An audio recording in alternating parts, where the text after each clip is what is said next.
মৃত্যুকে বেশি বেশি স্মরণ করলে দুনিয়ার যে মোহ, লোভ, লালসা, আশা, আকাঙ্ক্ষা, বাসনা, অভিলাষ, এটা কমিয়ে যায়। রাসূল করিম সাল্লাল্লাহু আলাইহি ওয়াসাল্লাম বলেন, কুনতু নাহাইতুকুম আন জিয়ারাতিল কুবুর ফাজুরুহা ফাইন্নাহা তুজাহিদু ফিদ দুনিয়া ওয়া তুযাক্কিরুল আখিরাহ। আল্লাহর নবী বলেন, রাসূল করিম সাল্লাল্লাহু আলাইহি ওয়াসাল্লাম বলেন, আমি প্রথমে কবর জিয়ারত করা থেকে নিষেধ করতাম। আমি প্রথমে কবর জিয়ারত করা থেকে নিষেধ করেছিলাম। ফাজুরুহা, তারপরে আমি কবর জিয়ারত করতে বলি, আদেশ করি। কি জন্য? ফাইন্নাহা তুজাহিদু ফিদ দুনিয়া, কোনো ব্যক্তিও যদি কবর জিয়ারত বারবার করে তাহলে তার দুনিয়ার মোহ থেকে সে একটু হলেও দূরে থাকবে। বলেন না সুবহানাল্লাহ। কবরের পাশ দিয়ে গেলে অবশ্যই আমার মৃত্যুর কথা স্মরণ আসবে, যে আমাকে ইন্তেকাল করতে হবে, আমি যে কোনো সময় মারা যেতে পারি, যে কোনো সময় আমি শেষ হয়ে যেতে পারি, আমার এটা স্মরণ আসবে। এই জন্য আল্লাহর নবী বলেন, আমি বলি তোমরা কবর জিয়ারত করো, এটা দুনিয়ার মোহকে কমিয়ে দেয়, দুনিয়ার মোহ থাকে না।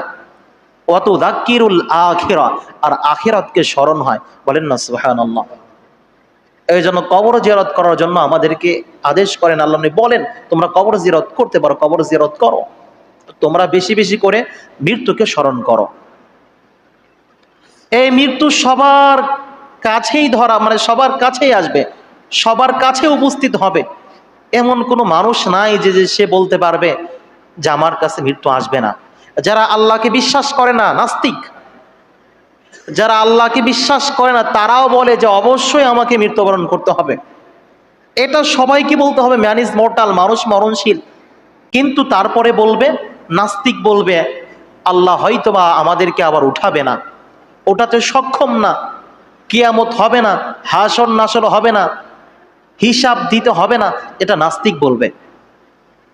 আর যারা আমরা আস্তিক, আল্লাহকে বিশ্বাস করি, আমরা বলবো যে মৃত্যু আমাদের আল্লাহ অবশ্যই দেবে, কিন্তু তারপরে আর একটা জগৎ আছে, কবরের জগৎ, হিসাব নিকাশের জগৎ, আমরা এটা বিশ্বাস করব, আমরা আস্তিক।